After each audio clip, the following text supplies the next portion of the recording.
How are you? I'm fine, thanks. Right, but take a second right now. Notice what just happened in your brain. If you are, like pretty much everyone else on the planet, you probably just thought, I'm fine or I'm good, without even consciously processing the question. Oh, absolutely. It's a complete reflex. It really is. It's an undeniable automatic reflex. So welcome to today's deep dive into why this robotic exchange is actually, well, a massive linguistic dead end. Yeah, it truly is a dead end. I mean, we make these familiar noises at each other, but if you strip away all that social conditioning, we aren't actually communicating anything of substance. Right, zero substance. Exactly. We're just hitting a verbal tennis ball back and forth, mainly just to fill the silence. Okay, let's unpack this because my immediate instinct is to kind of defend it. Is it really a dead end? I'd argue yes. But if everyone knows it's just a polite noise, isn't it functioning perfectly fine as, a social lubricant? Well, that's the debate, isn't it? Right.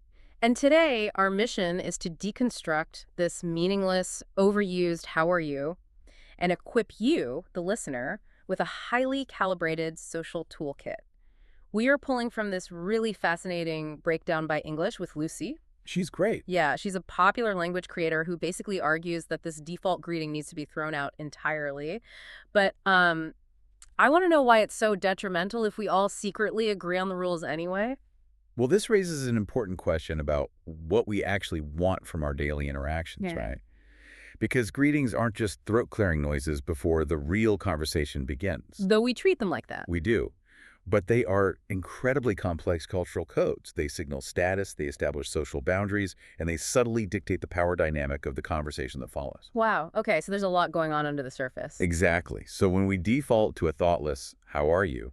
we are essentially abandoning any opportunity to set a meaningful tone. We're just taking the easy way out. Yeah, the path of least resistance, which, often leads to the most superficial connection. Especially in places like the UK, where asking "how are you?" is frequently done with zero expectation of an actual answer. It's essentially just a sound you make to acknowledge you've made eye contact. Precisely. So it's basically a placeholder for a real thought. But I mean, it's weird that we're so comfortable saying things we don't mean. Honestly, though, that social inconsistency seems totally baked into the English language itself. Without a doubt. Think about our spelling.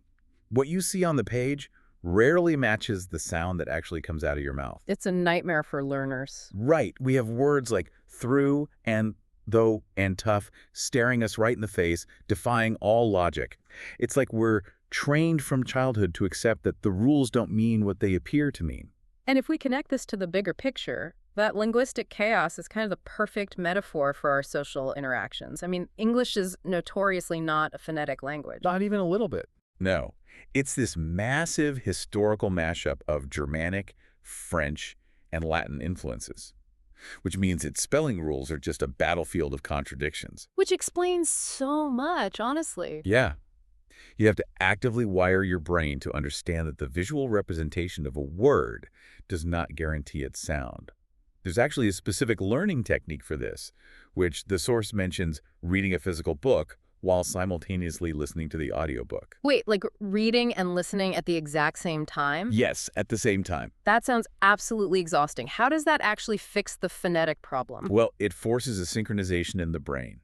You are actively linking the chaotic, unpredictable spelling with the correct auditory pronunciation in real time. Oh, I see. Yeah, it bridges the gap between expectation and reality. That makes so much sense. When you read a book while listening to the audio, you're basically giving your brain subtitles for the English language. That's a great way to put it. You're forcing your visual and auditory processing centers to shake hands and agree that, choir does not sound like chore. Exactly. And that cognitive dissonance in our spelling absolutely mirrors the dissonance in our greetings. Precisely. The literal meaning of the words is entirely detached from the social function of the phrase. Just as the letters on the page don't guarantee the sound, the words in the greeting don't guarantee the intent. Right, so we say, how are you? But the true translation is often, I acknowledge your presence, but please don't stop walking because I have somewhere to be. Yes. It's a language, and honestly a culture just full of hidden traps. And since everyday English is full of these hidden traps, let's look at how we navigate the casual, everyday minefield with our friends and family. Because the rules change there, too. Oh, completely. Because even when we are trying to be completely informal, the specific words we choose carry a ton of subtle psychological baggage. Let's start with a very British alternative. What are you up to? Oh, I love this one. I've always liked it too, but there's a specific history to it, isn't there? There is, yeah. Yeah. What are you up to? Is derived from the phrase up to mischief. Oh, Yeah. It carries this historical weight of playful suspicion. It's wonderfully cheeky because it implies what kind of trouble are you currently getting into? I love that. It totally changes the vibe. You aren't just demanding a dry status update. You are, like, inviting a playful interaction. Exactly. It opens the door. You're giving the other person a launching pad to be funny or sarcastic. It's so versatile that you can even use it on animals. Oh, for sure. Have you ever done that? Like, you walk into the kitchen, your dog is sitting there looking suspiciously quiet next to the trash can, and you just say, "What are you up to?" All the time. Right. You aren't expecting the dog to give you a verbal rundown of their morning schedule. You are accusing them lovingly of scheming. What's fascinating here is how that subtle implication of mischief establishes an immediate, warm baseline. It lowers defenses. Yeah. But contrast that warmth with the absolute text message anxiety inducer house thing. Oh, I hate house things with a burning passion. It's the worst. It is the absolute worst text to see pop up on your phone. Receiving a house things. Text is like someone ringing your doorbell, handing you a massively heavy piece of conversational furniture, and then just walking away. That is the perfect analogy. Suddenly you have to do all the heavy lifting. Right, because it highlights the cognitive load placed entirely on the recipient. Think about the psychology of receiving that message. You're going about your day, your phone buzzes, and suddenly you are forced to establish the entire parameter of the interaction. Exactly. Like, what do you want from me? Are we talking about my career, my relationship, the lingering existential dread of modern life? The person asking how's things has provided zero direction and invested zero effort. It's so lazy. You have to rapid fire sort through your mental Rolodex, figure out what this specific person might care about, draft an anecdote that is interesting but not too long, and then type it all out. It's exhausting. It really is. It's a conversational trap. But speaking of traps, let's shift gears and talk about how's your day been? Because this specific phrase reveals a massive, fundamental cultural divide between the US and the UK. It really exposes the sociological differences in how the two cultures view public interaction. Tell me about it. In the United States, this phrase is the absolute bedrock of the service economy. It is unavoidable. You hear it everywhere. Right. You buy a coffee, the barista says, "How's your day been? Have a great day." You buy groceries, the cashier asks, "How's your day going? Have a great day." It is a constant, rhythmic drumbeat of mandatory enthusiasm. Which can be deeply overwhelming if you aren't used to it. Imagine being a British tourist landing in America for the first time. Total culture shock. You are just trying to buy a bottle of water, and suddenly a stranger is eagerly demanding that you recount your day and have a great one.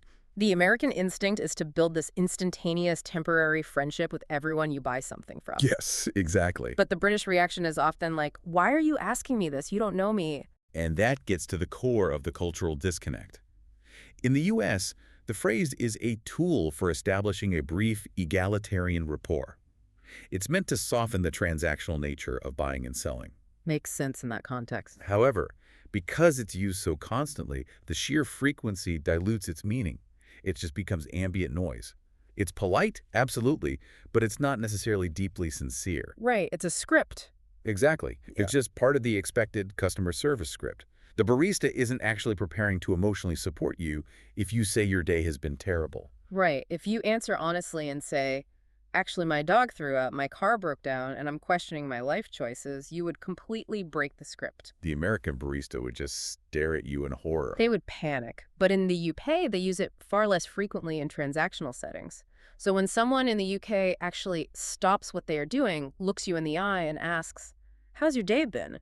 it carries a vastly different weight. It's the economic principle of scarcity applied directly to language. Oh, I like that. When a phrase isn't commodified as a customer service requirement, it retains its original value. Yeah.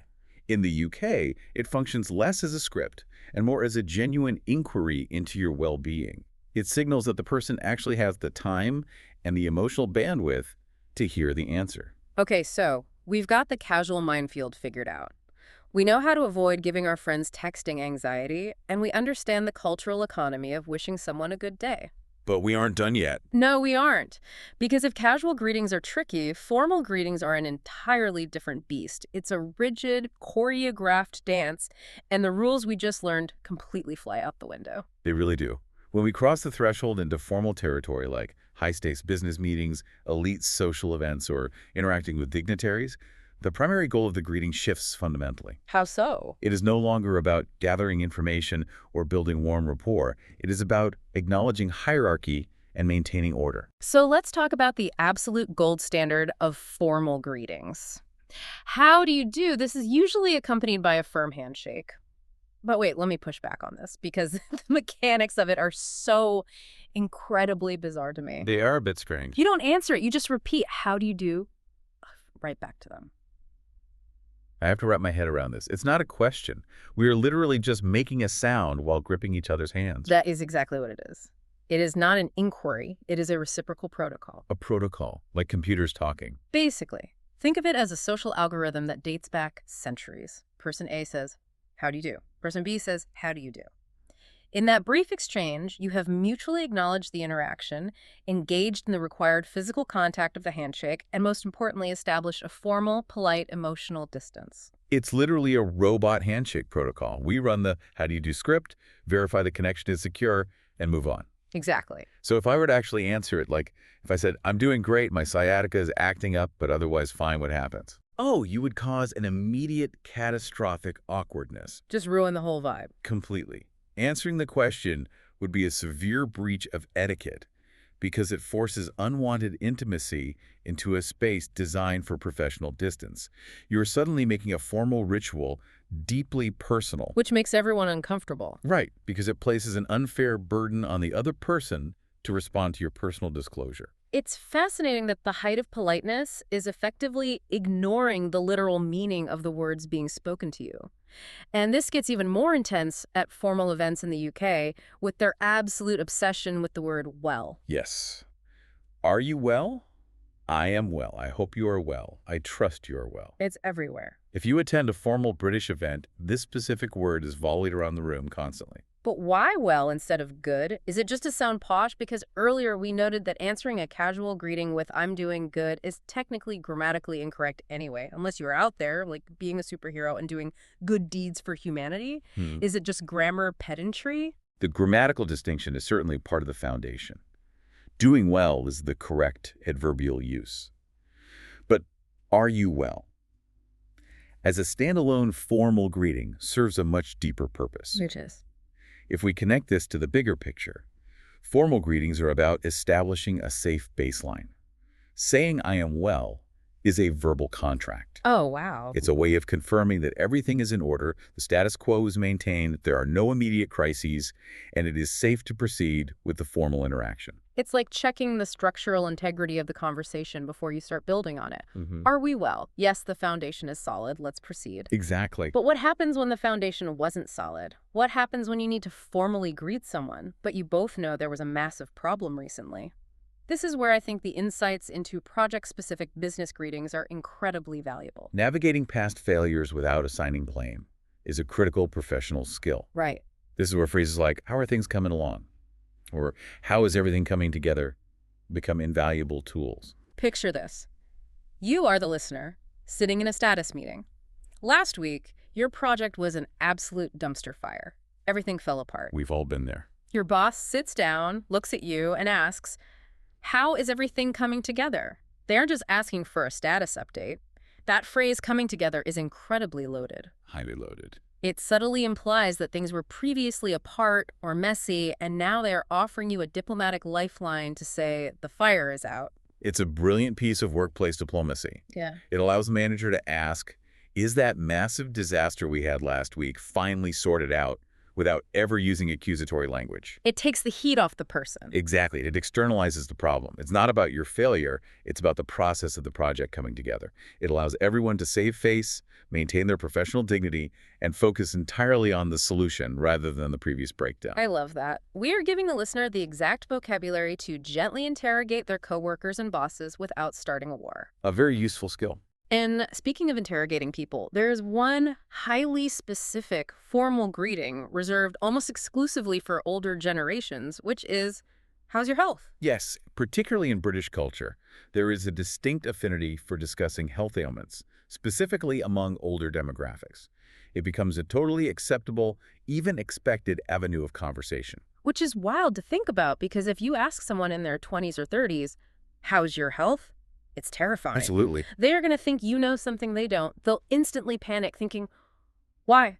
Do I look sick? Is my skin gray? Definitely a panic inducer for the young. But if you ask an older relative that same question, you are rolling out the red carpet for a 45-minute, highly detailed medical history involving obscure joint pain and medication schedules. It's because the sociology of aging changes what is considered relevant and polite. For older individuals, managing health often becomes a primary narrative arc of their daily lives. That makes a lot of sense. Asking, "How's your health?" is a deeply respectful acknowledgement of their lived experience. It gives them the floor to discuss something that matters deeply to them. But it requires extreme contextual awareness. It's a tool for specific generational interactions, not a blanket greeting. Definitely not. Don't use that at your next networking mixer. Please don't. So we have this very strict, choreographed, formal dance. We know how to navigate the robotic handshakes, the workplace diplomacy, and the generational divides. But language isn't just a rigid set of rules locked away in a dusty etiquette book. Not at all. It's a living, breathing thing. It's constantly evolving, mutating, and bleeding across international borders, largely through pop culture. And that brings us to slang, the highly informal, constantly shifting frontier of language. Because while formal greetings preserve the social structures of the past, slang shows us exactly where the language and the culture is going. Here's where it gets really interesting for me. I want to talk about the etymology of howdy. Oh, this is a fun one. Whenever I hear howdy, my brain immediately goes to a cowboy in the Wild West tipping his 10-gallon hat on a dusty road. But howdy didn't start in the desert at all, did it? It did not. It's actually a heavily compressed, Americanized mutation of the ultra-formal, robotic greeting we just talked about. How do you do? It is a textbook example of linguistic erosion. Language naturally seeks efficiency over time. We get lazy. Exactly. Yeah. How do you do is a very long, clunky phrase that requires precise enunciation to pull off correctly. Over decades, as that phrase migrated into casual, rural American settings, those distinct syllables just got crushed together by the sheer force of geography and time. Like rocks in a river. Right. How do you do lazily blurred into howdy do, which eventually compacted into howdy, a phrase that originated in the high society drawing rooms of Europe and ended up on horseback in the American West. It's hilarious to think about. Imagine a Victorian gentleman in a top hat and tails stiffly shaking someone's hand and barking howdy. That's a great mental image. It's the exact same DNA, just compressed and weathered. And this cultural exchange, this linguistic mutation is happening faster than ever today. Inherently, American phrases are now deeply infecting the UK, not through migration, but simply because British people stream so much American television and film. The mechanics of media globalization are reshaping local dialects in real time. Take a phrase like, "How's it hangin'?" Oh, wow. This is a profoundly informal, somewhat crass American phrase with a very specific cultural origin.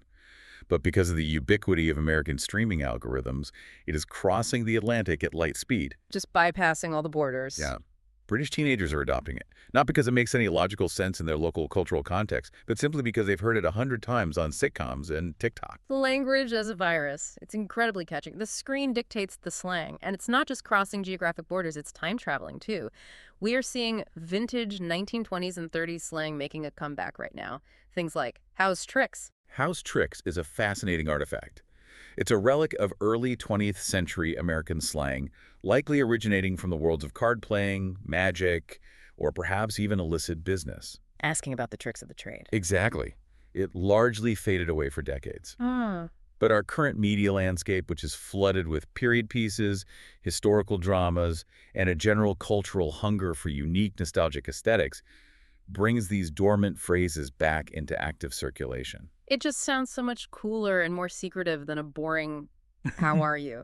Imagine walking up to a friend and saying, hey, how's tricks?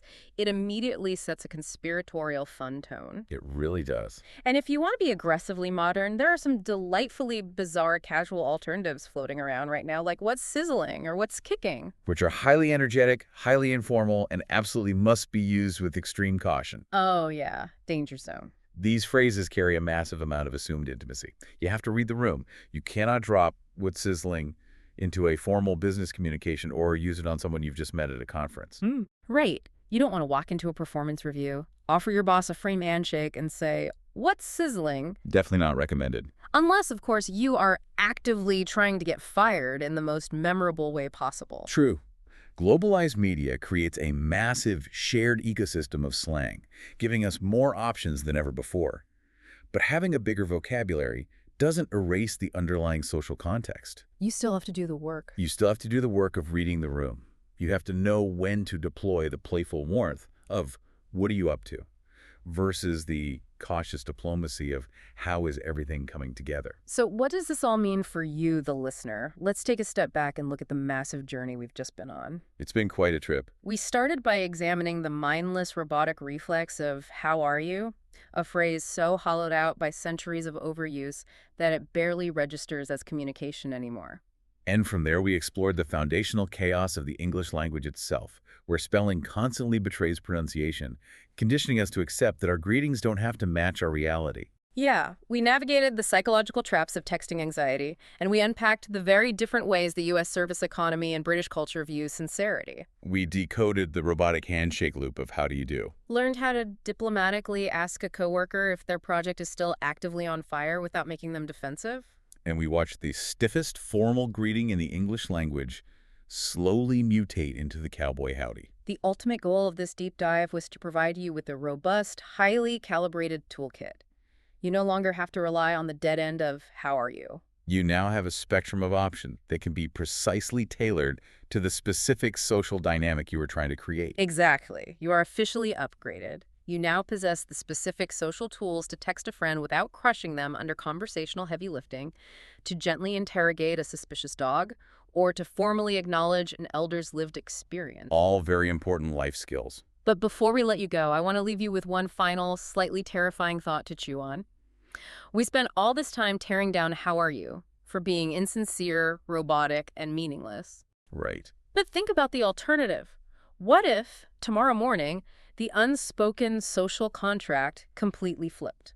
What if every single time a barista, a coworker, or a stranger on the street asked, "How are you doing?" we were suddenly forced by law to give a completely honest, deeply detailed, emotionally vulnerable answer. Oh, it would be absolute societal chaos. Complete chaos. You would never get your morning coffee. You would never make it to your desk. The sheer volume of emotional processing required would overwhelm the infrastructure of daily life. Right. Society would instantly grind to a halt. We'd all be trapped in endless, tearful therapy sessions in the frozen food aisle of the grocery store. It's a terrifying thought. So maybe, just maybe, our insincere robotic greetings aren't actually a failure of communication at all. Maybe that reflexive, thoughtless "I'm fine" is actually the essential, load-bearing social lubricant that keeps our incredibly busy, overwhelming world from completely freezing up. Necessary evil. Exactly. Sometimes distance is exactly what we need. So the next time someone casually asks you how you are, you might just want to smile and say you're fine. Catch you next time.